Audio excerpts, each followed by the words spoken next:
हंसो पूछले सुन सोरम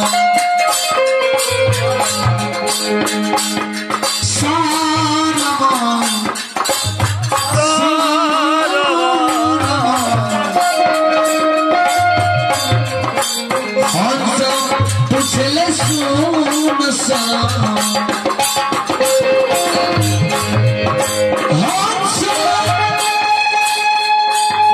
अरे पूछले सुन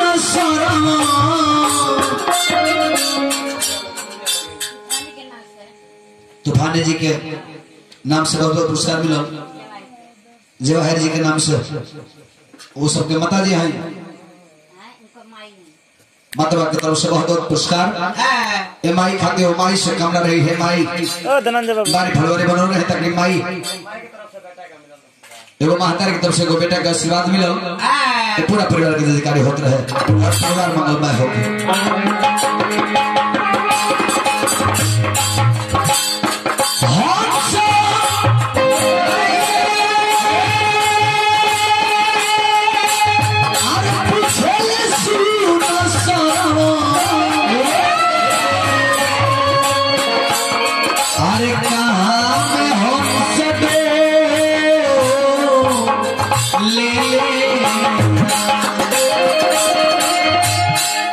हंस पूछे सुनो श्रवण कहा में हंस डोले ले महाराज उत्पत्ति कई प्रकार के बाद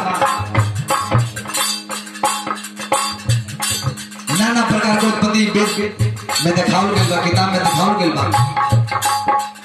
बाकी कवि के भाव लगता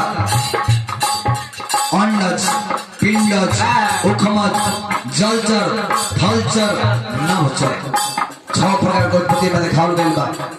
यही से पूरा जीव को उत्पत्ति है। अंडज मैंने बुझल ना बुझल हमने के घरे मुर्गी पोसल अंडा से उत्पत्ति होला, हमने के पिंड द्वारा उत्पत्ति होला। उखमज माने खटिया पर सुतल बानी अकलो में जाने उड़ी सोट के लागल काटे गर्मी से उत्पत्ति भइल जना को उखमज कहलेला। जलचर कुछ ऐसा जीव बड़े जाकर जल में उत्पत्ति होला। थलचर कुछ ऐसा जीव बड़े जाकर जमीन में उत्पत्ति होला। ये धरती में से किरकिचाई पे बबुआ बबुआ चेहरा ना बुझल बुझ आएगो लंका भुचर नाना प्रकार के उत्पत्ति बा। एहे से कवि कहत रे का